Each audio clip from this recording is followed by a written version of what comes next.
नमस्कार, मी प्रोफेसर उज्ज्वला लक्ष्मण भोर, मराठी विभाग, राव बहादूर नारायणराव बोरावके महाविद्यालय। विद्यार्थी मित्रांनो, सर्वांना शुभ दुपार। मागच्या भागांमधून आपण एम ए मराठी भाग 2 या वर्गासाठी पेपर क्रमांक 5 म्हणजेच प्रसारमाध्यमे आणि भाषिक कौशल्ये या पेपरमधल्या काही घटकांची ओळख करून घेतलेली आहे।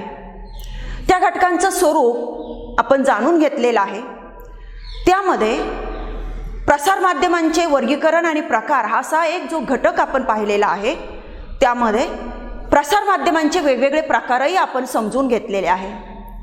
त्यापैकी एका माध्यमाचा म्हणजेच एका प्रकाराचा आणि त्यामधल्या लेखनबंधाचा आज आपण परिचय करून घेणार आहोत। आणि म्हणून मी इथे लिहिलेलं आहे की मुद्रित माध्यमातील लेखनबंध। आता मुद्रित माध्यम हे मागच्या काही भागांमधून आणि त्याचबरोबर आपण त्याच्या सतत संपर्कात असल्यामुळे आपल्याला ते माहीत आहेच किंवा आपल्याला समजलंही असेल आत्तापर्यंत। परंतु लेखनबंध हा शब्द मी जेव्हा काही विद्यार्थ्यांशी बोलले तेव्हा मला त्यांना जरा अपरिचित वाटला, त्यांना जरा नवीन वाटला। हो, बरोबर आहे, कारण आत्ताच्या अभ्यासक्रमामध्ये हा शब्द टाकण्यात आलेला आहे आणि त्यामुळे आपल्याला तो काहीसा नवीन वाटू शकतो। परंतु या शब्दाचं स्पष्टीकरण मग यामधून जी देण्याची मला गरज वाटते ते सांगताना मी असं म्हणेन की आपल्याला लेखनबंध हा शब्द कदाचित नवीन असेल, ही संकल्पना आपल्या दृष्टीने कदाचित नवीन असेल, परंतु याच्यामधला थोडासा भाग जर आपण पाहिला, न बंध किंवा निबंध, तर हा मात्र आपल्याला अपरिचित नाही। अगदी 2री-3री पासून आपण निबंध वाचत आलेलो आहोत, आपण निबंध लिहित आलेलो आहोत। 10वी-12वीला तर आपल्याला हक्काचे मार्क देणारा असा प्रश्न म्हणून देखील आपण त्याचा बऱ्याच वेळा विचार केलेला असेल। आणि आजकाल पदवीच्या स्तरावर सुद्धा तुम्ही म्हणजे काही नियतकालिकांमध्ये जर काही संशोधकीय लेख पाठवले असतील तर त्या निमित्ताने देखील तुम्ही निबंध लिहिलेले असतील। म्हणजे निबंध हा प्रकार आपल्याला परिचित आहे। आणि त्यामुळे अशी सुरुवातीला जी आपली एक भ्रामक कल्पना असते किंवा आपण बऱ्याच वेळा असं गमतीचं उत्तर देतो आपल्या शिक्षकांना की निबंध म्हणजे काय, तर निबंध म्हणजे ज्याला कसलंही बंधन नाही असा। तर असं नाही, हे आज आपल्याला समजलेलं आहे। सुरुवातीला आपली ती कल्पना असते आणि त्यामुळे त्या भ्रामकतेतून आपण असं उत्तर देतो, निबंध म्हणजे काय असं कोणी विचारल्यानंतर। पण मला वाटतं की तुम्ही आता या पदव्युत्तर वर्गाच्या सुद्धा शेवटच्या पायरीवर तुम्ही आहात आणि त्यामुळे आता तुमच्याकडून असं उत्तर येणार नाही किंवा तुम्हाला सुद्धा ते अपेक्षित नाही। आणि म्हणजेच तुम्हाला आता निबंध हा प्रकार चांगला समजलेला आहे। तुम्हाला इथे मला विचारण्याची सोय नाहीये, परंतु एक असं गृहीत धरून मी तुम्हाला प्रश्न जर केला तर त्याचं उत्तर सुद्धा तुमच्या वतीने मीच इथे सांगून टाकण्याचा प्रयत्न करणार आहे की तुम्हाला जर मी असा प्रश्न केला की निबंध म्हणजे काय, तर मला वाटतं तुम्ही नक्कीच मला असं उत्तर द्याल की निबंध म्हणजे कुठल्या तरी एका विशिष्ट विषयावर विशिष्ट पद्धतीने किंवा काही नियमबद्ध पद्धतीने मांडणी करणारे असे केलेले लेखन म्हणजे निबंध। मग निबंध म्हणजे काय असतं, तर निबंधाला विषय अगणित आहेत। कुठल्याही विषयावर आपण निबंध लिहू शकतो, पण असं असलं तरी निबंधाचे म्हणून सुद्धा काही निश्चित असे नियम आपण म्हणू, काही एक रूपरेषा आपण म्हणू, काही एक चौकट आपण म्हणू किंवा मांडणीचं तंत्र आपण म्हणू, हे जे काय आहे ते आपल्याला पाळावं लागतं आणि त्या पद्धतीने आपल्याला निबंध लिहावा लागतो। मग असा निबंध लिहिताना जसा आपल्याला विषय विचारात घ्यावा लागतो तसा निबंधाचा प्रकार विचारात घ्यावा लागतो। निबंधामधून आपण कुणाला काय सांगणार आहोत, म्हणजेच आपला वाचक कोण आहे हे सुद्धा आपल्याला विचारात घ्यावं लागतं। आणि त्यामुळे निबंधाचे सुद्धा तुम्ही अनेक प्रकार आजपर्यंत अभ्यासलेले असतील। मग वैचारिक निबंध आहे, वर्णनात्मक निबंध आहे, आत्मकथनात्मक निबंध आहे, कल्पना प्रधान निबंध आहे आणि त्याच्या पुढे जाऊन जरा पदव्युत्तर पातळीकडे आपण गेलो की मग त्याच्या पुढे जाऊन मी असं म्हणेन की संशोधकीय निबंध आहे। तर असे निबंधाचे हे वेगवेगळे प्रकार आपल्याला अभ्यासायला मिळालेले आहे। मग या प्रत्येक प्रकारामध्ये लेखन करताना आपल्याला प्रत्येक प्रकाराचं जे काही नियमबद्ध रूप आहे ते आपल्याला जाणून घ्यावं लागतं, तरच आपल्याला निबंध लिहिता येतो. अन्यथा आपण एम.फिलला गेल्यानंतर किंवा एम.एच्या नंतर किंवा एम.एचा प्रोजेक्ट म्हणून आपण जो निबंध लिहू तो निबंध आणि चौथीच्या मुलाने लिहिलेला निबंध याच्यामध्ये काही फरकच राहणार नाही.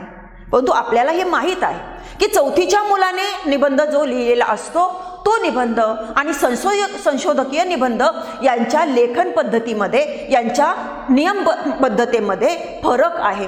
आणि म्हणून चौथीला निबंध लिहिताना आपल्याला कुठल्याही प्रकारचे संदर्भ द्यावे लागत नाही. ज्याला आपण पुरावे म्हणतो तसे आपल्याला द्यावे लागत नाही. आपल्याला तिथे ते सिद्ध करण्याची गरज नसते. परंतु जेव्हा आपण एखादा संशोधकीय निबंध लिहितो तेव्हा मात्र आपल्याला आपण जे आधार वापरलेले आहे की ज्या आधारांच्या द्वारे आपण तो शोध लावलेला आहे, आपण ती गोष्ट नवीन म्हणून आपण लोकांपुढे मांडतो आहोत, आपण काही सिद्ध करतो आहोत, तेव्हा त्याच्या समर्थनार्थ, त्याच्या पुष्टार्थ आपल्याला काही संदर्भ द्यावे लागतात, पुरावे द्यावे लागतात, उदाहरणं द्यावी लागतात. मग इथे निबंधामध्ये जसा हा फरक आहे किंवा निबंधाचा प्रकार, निबंधाचा विषय, निबंधाचा स्तर लक्षात घेऊन जसं आपल्याला या निबंधामधून जे काही सांगायचं त्याची मांडणी आणि त्याच्यासाठीची भाषाशैली ही वेगवेगळी वापरावी लागते, तसंच प्रसार माध्यमांच्या बाबतीमध्ये सुद्धा मी म्हणेन की प्रसार माध्यमांमध्ये सुद्धा वेगवेगळ्या प्रकारचं लेखन केलं जातं, करावं लागतं. मग प्रत्येक माध्यम हे वेगळं आहे. मुद्रित माध्यम वेगळं आहे, श्राव्य माध्यम वेगळं आहे, दृकश्राव्य माध्यम वेगळं आहे. आणि त्यामुळे या प्रत्येक माध्यमासाठीचे जे काही प्रकार आहे ते प्रकार आपल्याला आणि त्याच्या मागचं लेखन तंत्र आपल्याला समजून घ्यावं लागतं. प्रत्येकासाठी आपल्याला जे काही लेखन करायचं आहे त्याची मांडणी, त्याची रूपरेषा किंवा त्याचा एक आराखडा आपल्याला मनाशी निश्चित करावा लागतो. त्यालाच आपण लेखनाचं तंत्र म्हणू शकतो. तर अशा प्रकारच्या लेखनाचं तंत्र माहीत करून घेऊन लेखन करणं एका विशिष्ट बंधामध्ये, म्हणजे एका विशिष्ट नियम पद्धतीमध्ये, आखीव रेखीव ज्याला आपण म्हणतो त्या अशा आकृतीबंधामध्ये लेखन करणं म्हणजेच काय, म्हणजेच लेखनबंध. मी एका वाक्यात सांगायचं म्हटलं किंवा व्याख्येच्या स्वरूपामध्ये सांगायचं म्हटलं तर मी असं सांगेन की एका विशिष्ट विषयावर, एका विशिष्ट प्रकारात, विशिष्ट पद्धतीने किंवा त्या प्रकाराचं, त्या विषयाचं काही एक स्वरूप आणि तंत्र लक्षात घेऊन त्याची मांडणी लिखित शब्दामधून करणे म्हणजे लेखनबंध. तर असे हे जे लेखनबंध आहे ते लेखनबंध आपल्याला बघायचे आहे, परंतु ते कोणत्या माध्यमासाठीचे, तर मुद्रित माध्यमासाठीचे. आणि मुद्रित माध्यम म्हणजे काय तर हे आपण समजून घेतलेलं आहे. मी परत एकदा आठवण करून देते की मुद्रित माध्यम म्हणजे काय, तर जे छापील किंवा मुद्रित स्वरूपामध्ये वेगवेगळ्या प्रकारची माहिती, ज्ञान, विचार, क्रिया, प्रतिक्रिया, घडामोडी, कल्पना असं आपल्या समोर घेऊन येणारं जे माध्यम त्याला आपण मुद्रित माध्यम म्हणतो. मुद्रित माध्यम हे जे काही देतं, मग ती माहिती असो, ज्ञान असो, कल्पना असो, हे जे काही देतं आपल्यासमोर आणतं किंवा एकूण लोकांसमोर आणतं, प्रसारित करतं, त्यांना वाचायला मिळतं, हे सगळं मुद्रित म्हणजे छापील असतं, लिखित असतं, हे आपल्याला विशेषत्वाने लक्षात घ्यावं लागतं. आणि मग अशा मुद्रित माध्यमांमध्ये देखील अनेक साधनं किंवा अनेकांचा समावेश होताना आपल्याला दिसतो. तोही आपण मागच्या तासाला समजून घेतलेला आहे. पण इथे परत आठवण करून देते की मुद्रित माध्यम म्हटलं की कोणकोणत्या गोष्टी आपल्या समोर येतात किंवा आल्या पाहिजे, तर मुद्रित माध्यम म्हटलं की ग्रंथ, कारण ग्रंथ हे छापलेले असतात. नंतर मुद्रित माध्यम म्हणजे कोणतं, तर जे मुद्रित माध्यम म्हटलं की आपल्याला पहिलं आपल्या नजरेसमोर येतं ते म्हणजे वर्तमानपत्र, त्यानंतर नियतकालिक आणि त्यानंतर पत्रक. ही चारही साधनं ही मुद्रित माध्यमाची साधनं आहेत. या चारही साधनांचं अस्तित्व हे मुद्रित भाषेवर अवलंबून आहे. मुद्रित भाषेमधूनच ते लोकांच्या समोर येत असतात. आपण इथे आज आपल्या वेळेचा विचार करून मुद्रित माध्यमामध्ये फक्त वर्तमानपत्राचा आणि वर्तमानपत्रामध्ये येणाऱ्या लेखनबंधाचा आपण विचार करणार आहोत. मग मुद्रित माध्यमामध्ये म्हणजे वर्तमानपत्र आपण घेतो आहोत, याचं कारण म्हणजे आज खऱ्या अर्थाने ज्याला आपण जनसंपर्क म्हणतो, ज्याला आपण एखादी घटना किंवा म्हणजे या जगातलं त्या जगामध्ये नेणारं माध्यम म्हणतो, ते प्रामुख्याने मुद्रित म्हणून वर्तमानपत्रच असलेलं आपल्याला दिसतं आणि म्हणून आपण त्याचाच विचार करणार आहोत. मग या वर्तमानपत्राचा जर आपण विचार करायला लागलो तर या वर्तमानपत्रामध्ये काय काय लिहिलेलं असतं हे जर आपण नजरेसमोर आणलं तर आपल्याला आपोआपच लेखनबंध नजरेसमोर येतात. म्हणजे बघा, मी इथे मुद्दाम तुमच्या समोर माझं चित्र फार चांगलं नसेल पण तुम्हाला कल्पना यावी, तुम्हाला अंदाज यावा म्हणून मी इथं दाखवलेलं आहे की हे आपण वर्तमानपत्र समजू. मग हे वर्तमानपत्र आहे, या वर्तमानपत्राला काही 2च पानं नसतात, आपल्याला माहीत आहे. अगदी जे स्थानिक वर्तमानपत्र असतं, ज्याला आपण छोटं वर्तमानपत्र म्हणतो, ते छोटं वर्तमानपत्र जरी घेतलं तरी किमान 4 पानं त्याला असतात. म्हणजे त्याला किमान 2 पानं असतात आणि त्याची 4 पृष्ठ म्हणतो आपण, म्हणजे पाठपोट. तर म्हणजे श्रीरामपूरमधलं जय बाबासारखं जरी वर्तमानपत्र आपण घेतलं तरी हे छोटं वर्तमानपत्र, स्थानिक त्या गावामधलं वर्तमानपत्र, तरी देखील त्याची 4 पृष्ठ म्हणजे 2 पानं असलेली आपल्याला दिसतात. आणि दैनिक लोकसत्ता, दैनिक महाराष्ट्र टाइम्स, दैनिक लोकमत किंवा दैनिक सकाळ यासारखी मोठी वृत्तपत्र जर आपण घेतली तर ती 14 पानी 16 पानी असलेली आपल्याला दिसतात. मग या एवढ्या पानांमधून काय लिहिलेलं असतं बरं? मला वाटतं तुम्ही दररोजच्या दररोज वर्तमानपत्र वाचत असालच, पण समजा दररोज नसाल वाचत तर किमान तुम्ही वर्तमानपत्र चाळत असाल. या चाळणीमधून तुमच्या लक्षात येत असेल की काय काय लिहिलेलं असतं. मग जे लिहिलेलं असतं ते भाषेमधूनच लिहिलेलं असलं तरी प्रत्येक लिहिण्याच्या म्हणजे त्या रचनेचं काहीतरी एक वेगळं रूप आपल्याला दिसत असतं. आणि म्हणून आपण म्हणतो ही बातमी आहे, हा लेख आहे, आज सकाळमध्ये बोधकथा आलेली आहे. म्हणजे हे काय आहे तर हे म्हणजे लेखन प्रकार म्हणजेच लेखनबंधच आहे. मग लेखन प्रकारही आपण म्हणतो आणि लेखनबंधही आपण म्हणतो, असं का? याचं कारण म्हणजे प्रत्येक प्रकाराचं काही एक असं स्वरूप विशेष ठरलेलं आहे आणि त्या पद्धतीनेच ते लिहावं लागतं किंवा लिहिलं जातं आणि म्हणून आपण त्याला लेखनबंध म्हणतो. म्हणजे काही त्या प्रकाराची जी काही बंधनं आहे, त्या प्रकाराचे जे काही नियम आहे, त्या प्रकाराची जी काही एक रूप चौकट आहे ती सांभाळून आपल्याला ते लिहावं लागतं आणि म्हणून त्याला लेखनबंध असं म्हटलं जातं. मग वर्तमानपत्राचा जर आपण विचार केला तर आपल्याला अशी कोणकोणती लेखनबंध दिसतात तर बघा, पहिलं म्हणजे बातमी.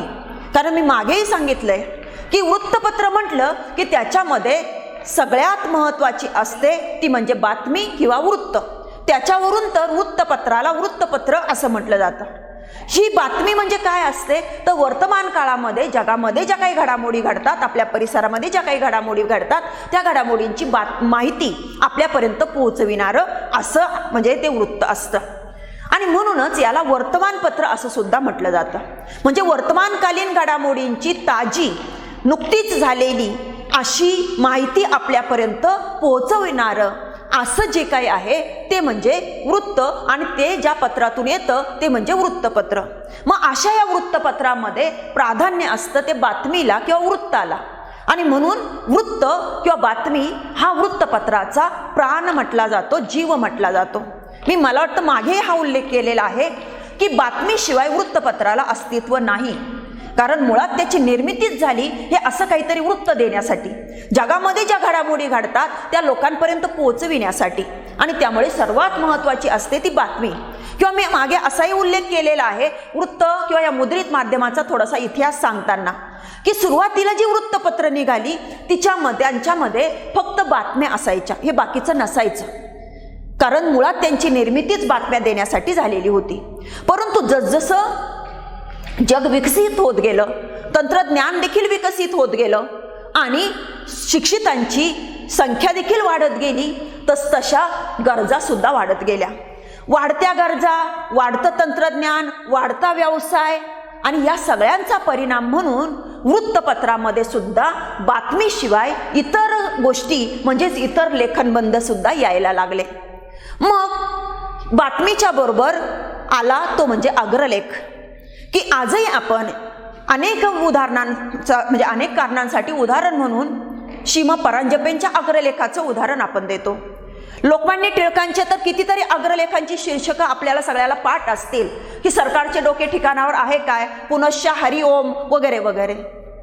किंवा सुधारक पत्र काढणारे गोपाळ गणेश आगरकर, नंतर देखील अच्युत कोल्हटकर, नंतर पुढच्या काळामध्ये आचार्य अत्रे, नवयुग वगैरे, मराठा वगैरे सारखी वृत्तपत्र काढणारे, बहिष्कृत भारत वगैरे सारखे काढणारे डॉक्टर बाबासाहेब आंबेडकर, असे कितीतरी संपादक आणि त्यांनी लिहिलेले अग्रलेख हे आपल्या वाचनामध्ये कुठं कुठं येत असतील.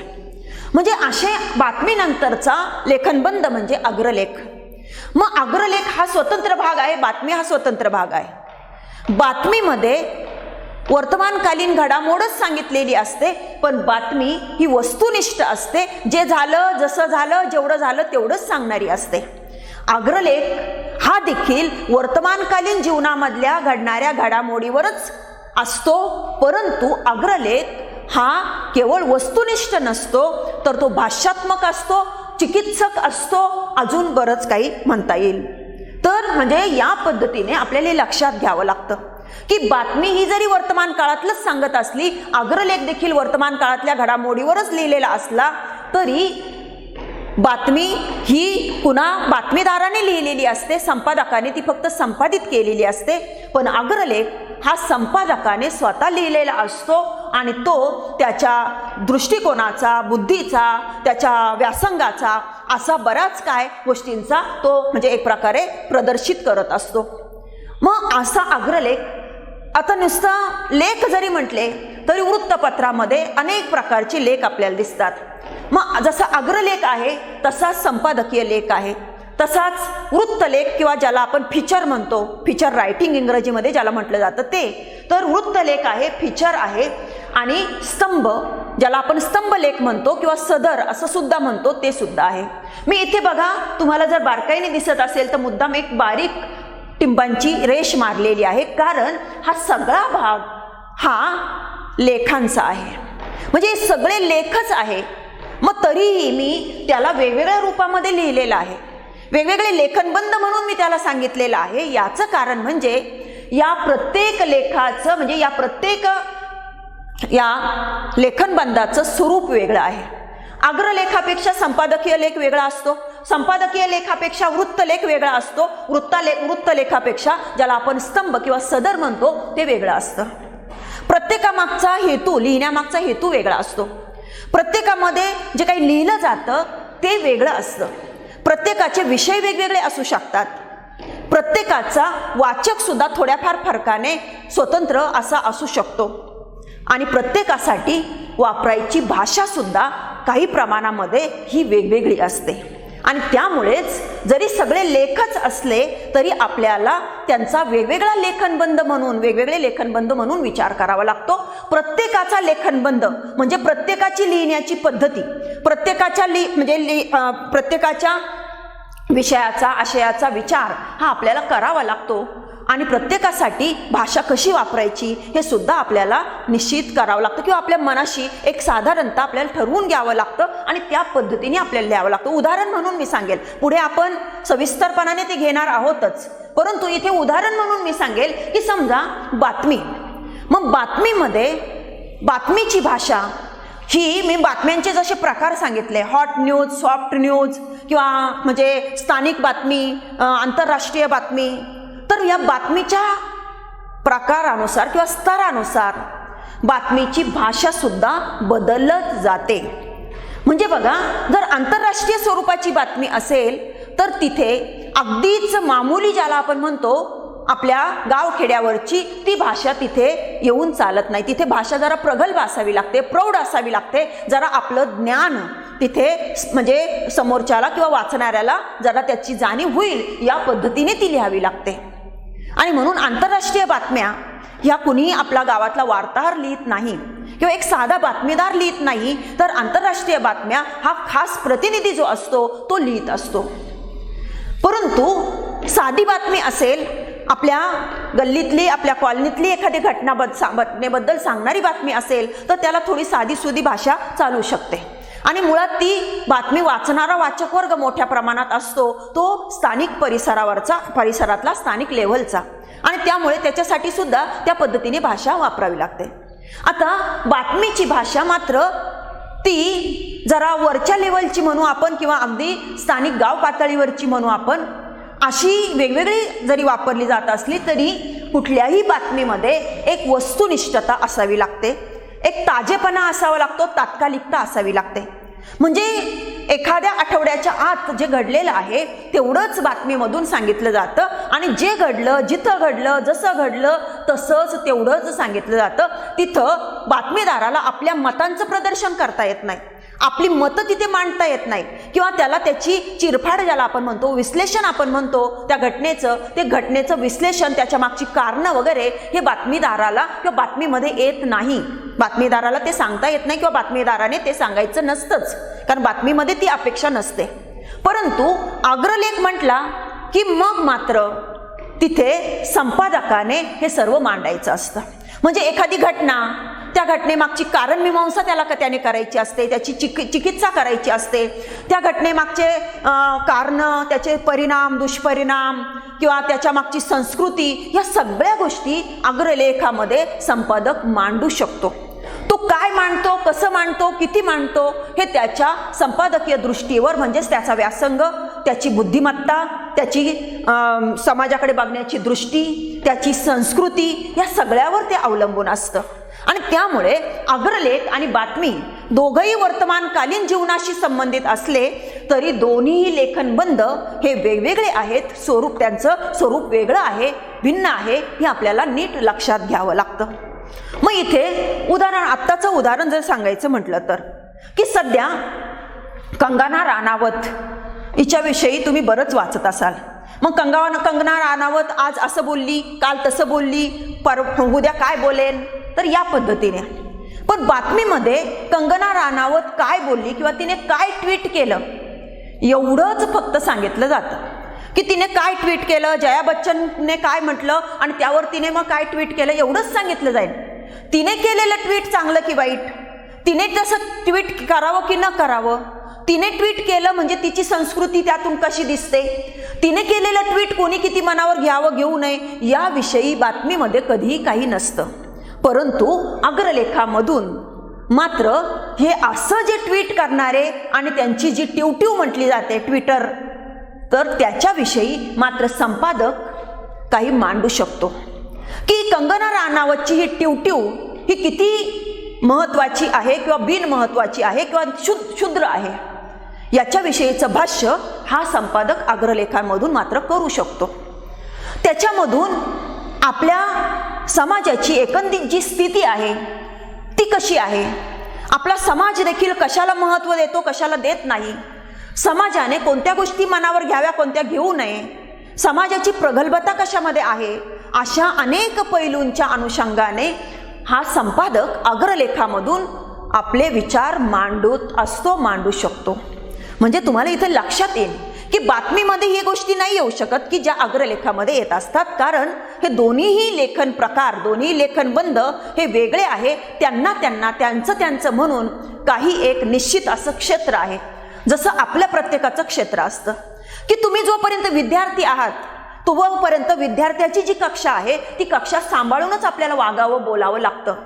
तिथे आपल्याला असं म्हणून चालत नाही की मग आमचे प्राध्यापकच असे वागतात, आमचे प्राध्यापकच उशिरा आले, आमच्या प्राध्यापकांनीच अमुक केलं, मग आम्ही केल्याने काय बिघडलं, असं नाही म्हणता येत.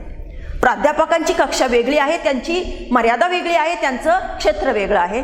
आपण विद्यार्थी म्हणून आपलं क्षेत्र वेगळं आहे, आपले नियम वेगळे आहे, आपली कक्षा वेगळी आहे. ही जशी आपल्या प्रत्येकाला सांभाळावी लागते. समाजामध्ये गेल्यानंतर सुद्धा आपण घरामध्ये किती लाडके असो, आपण घरामध्ये किती एकुलते एक असो, समाजामध्ये असं म्हणून नाही चालत आपल्याला. कारण समाजामध्ये आपण एकुलते एक लाडके हे महत्त्वाचं नसतं, तर आपण समाजाचा एक घटक असतो. आणि एक घटक म्हणून जशी आपल्याला काही अधिकार असतात, काही हक्क असतात, तसेच आपल्याला समाजाचा घटक म्हणून काही कर्तव्य आणि काही जबाबदाऱ्या असतात. तर ह्या सगळ्या कक्षा पाळून आपल्याला राहावं लागतं, बोलावं लागतं, वागावं लागतं. त्याच पद्धतीने मी असं म्हणेन की जे लेखनबंध आहे त्या लेखनबंधांना सुद्धा त्यांची म्हणून काही कक्षा असते, त्यांची म्हणून एक चौकट असते. ती चौकट अगदी काटेकोर असते असं मी म्हणणार नाही, एकदम ताठर असते असंही मी म्हणणार नाही. त्यात लेखकावर ती थोडीशी सैल करणं किंवा लवचिक करणं हे त्या लेखकावर अवलंबून असतं. पण तरीही काही बाबतीमध्ये ती चौकट मोडता येत नाही. जसं मी म्हटलं, बातमीमध्ये वस्तुनिष्ठता आणि ताजेपणा याची चौकट मोडता येत नाही. एखादा बातमीदार जर म्हटला की मी महिन्यापूर्वीची घटना आत्ता बातमी म्हणून देतो, नाही चालणार. कोण वाचणार आहे बातमी म्हणून त्याला? आणि त्यामुळे त्याला बातमी म्हणून देताना ती घटना ताजीच असावी लागते किंवा त्याला ताजीच घटना बातमी म्हणून देता येते, जुनी घटना बातमी म्हणून देता येत नाही. मग अशा काही गोष्टी ह्या मूलभूत ज्याला आपण म्हणतो या प्रत्येक लेखनबंधाच्या त्याच्या म्हणून असतात. त्यांचं भान ठेवून या प्रकारांचं लेखन करावं लागतं. आणि म्हणून मी म्हटलं, हे सगळे लेखच असले तरी प्रत्येक लेख हा स्वतंत्र कक्षा असलेला आहे, स्वतंत्र क्षेत्र असलेला आहे त्यांचं. आणि म्हणून ते त्यांचं स्वतंत्र क्षेत्र समजून घेऊन आपल्याला त्यांची मांडणी करावी लागते. त्यांच्यामधले विचार किंवा आशय ज्याला आपण म्हणू तो मांडावा लागतो. त्याच्यासाठीची भाषा सुद्धा त्या पद्धतीने मांडावी लागते. अग्रलेखामध्ये अगदीच ज्याला आपण म्हणू मामूली, विनोदी, हास्यास्पद म्हणू आपण, अशी भाषा अग्रलेखामध्ये येत नाही. ती आली तरी वेगळ्या पद्धतीने, ज्याला आपण शाल जोडे म्हणतो, या पद्धतीने ती येत असते. उपहासात्मक, उपरोधात्मक अशी येत असते. पण तीच भाषा एखाद्या स्तंभामध्ये मात्र येऊ शकते, एखाद्या सदरामध्ये मात्र येऊ शकते. कारण त्या सदराचं स्वरूप कसं आहे, सदरच मुळात विनोदावर असेल तर तिथे विनोदी भाषा येऊ शकते. तर हे सुद्धा आपल्याला लक्षात घ्यावं लागतं. थोडक्यात हे सगळे लेखनबंध हे त्यांचे म्हणून स्वतंत्र आहे. त्यांचं ते स्वतंत्रपण, त्यांच्या मागचे नियम, त्यांची रूपरेषा हे सगळं लक्षात घेऊन आपल्याला त्यांचं लेखन करायचं असतं, करावं लागतं. त्यानंतर अजून इकडच्या भागामध्ये मी काही लेखनबंध दिलेले आहेत. मग त्याच्यामध्ये मी दिलेलं आहे जाहिरात तर आज कुणालाच नवीन राहिलेली नाही. पण या जाहिरातीचे सुद्धा जर आपण वृत्तपत्र चाळली तर आपल्याला 2 रूपं लक्षात येतील. म्हणजे कशी की एक जाहिरात जरा मोठी असते, रंगीत संगीत, एखादा छानपैकी फोटो किंवा चित्र असं काही असतं. तर तुम्ही एखादं पान रविवारचं शनिवारचं जर पाहिलं तर तुम्हाला लक्षात येईल की काही जाहिराती मात्र पूर्ण पानामध्ये त्याच असतात. म्हणजे पूर्ण पानामध्ये एकच जाहिरात असं एका बाजूला आपल्याला जाहिरातीचं रूप दिसतं, तर दुसऱ्या बाजूला एकाच पानामध्ये अनेक जाहिराती असं रूप आपल्याला दिसतं, ज्याला आपण जाहिरातीचं पान असं म्हणतो. मग या जाहिरातीच्या पानामध्ये जाहिरातीच असतात, परंतु त्या छोट्या छोट्या स्वरूपामध्ये असतात. आणि तिथे असा रंगीत संगीतपणा किंवा एखादं चित्र, मॉडेल वगैरे असं काही नसतं. केवळ शब्द असतात, ज्याला आपण बोल्ड म्हणू आणि ज्याला आपण साधे म्हणू, अशा प्रकारचे शब्द असतात फक्त. मग त्यालाच आपण साध्या छोट्या जाहिराती असं आपण म्हणतो. या जाहिरातींमध्ये सगळा भर शब्दांवर जसा असतो तसं तिथे नेटकं सांगायचं असतं, शब्दांतूनच. तिथे चित्राचा सहभाग नसतो. आणि मग अशा या जाहिरातींमध्ये काय असतं तर कामगार पाहिजे, म्हणजे मेडिकल किंवा औषध दुकानामध्ये काम करण्यासाठी कामगार पाहिजे, किंवा गाडी विकणे आहे, शेती विकणे आहे, किंवा वधू पाहिजे, वर पाहिजे. तर या पद्धतीच्या अशा त्या जाहिराती असतात. तर दुसऱ्या बाजूला दुसरं रूप मी सांगितलं की एकच पान भरून एकच जाहिरात असते. मग तिथं कुठं कोणीतरी असा मोठा एखादा हिरो दाखवलेला असतो. मग तुमचा आवडता म्हणजे एखादा ऋतिक रोशन असेल, सलमान खान असेल किंवा आणखीन कोणी असेल, पण असा एखादा हिरो दाखवलेला असतो आणि त्याच्यासोबत असे काहीतरी वाक्य तिथे असतात. त्याची सुद्धा एका विशिष्ट पद्धतीने रचना असते. जेव्हा आपण जाहिरात बघणार आहोत तेव्हा आपण हे सगळं बघूच, त्याचे घटक. मला इथे फक्त एवढंच सांगायचं आहे की जाहिरात हा एक वेगळा, एक स्वतंत्र असा लेखनबंध आहे की ज्या लेखनबंधाचं स्वरूपच वेगळं आहे, त्याचा हेतू सुद्धा वेगळा आहे आणि त्याचे हेतू वेगवेगळे असलेले आपल्याला दिसतात. मग कधी फक्त ग्राहकांना आकर्षित करणं हा हेतू असतो, कधी ग्राहकांना आपल्या वस्तूचा परिचय करून देणं, तंत्र त्यांना परिचित करून देणं किंवा माहीत करून देणं हा हेतू असतो, कधी फक्त त्यांच्यापर्यंत एखादा संदेश किंवा विचार पोहोचवणं हा हेतू असतो.